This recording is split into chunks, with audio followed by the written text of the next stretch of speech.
Today we are going to look at the Kawasaki disease criteria, and the question we are focusing on is the most common features in the Kawasaki disease. So in this video we'll find this answer and learn in detail. Start off with the disease criteria. This is nothing but the diagnostic criteria, and this is of the Kawasaki disease. So a fever of the 5 days or more. So fever of 5 days or more, duration plus 4 out of the following criteria, plus 4 out of the following 5 criteria. So the examples, first it includes the oropharyngeal changes,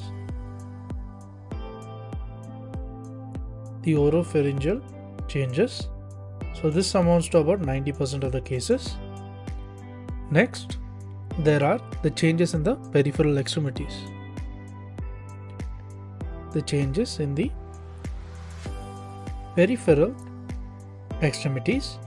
So this is again the 90%. Then comes the cervical lymphadenopathy.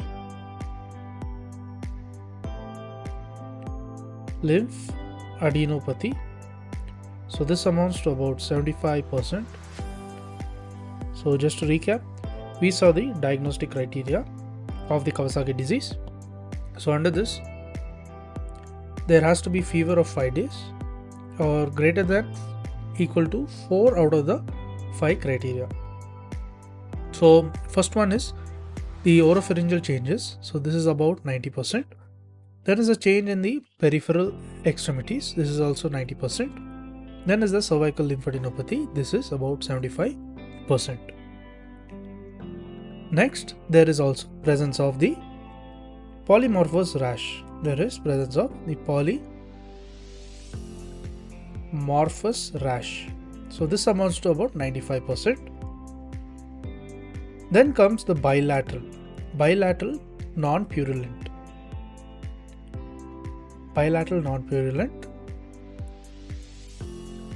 Conjunctival injection.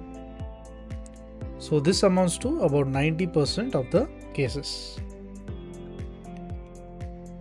And just to recap, the polymorphous rash amounts to 95%, and the bilateral non-purulent conjunctival injection, this amounts to 90% of the cases. Now we'll move on to answering our questions.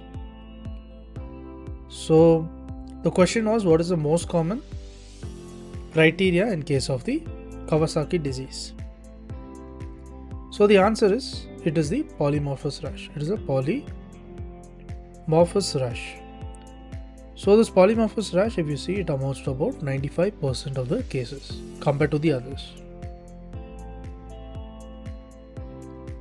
To recap, the most common is the polymorphous rash. It amounts to 95%. So this is about the Kawasaki criteria. To learn and grow daily, please do subscribe.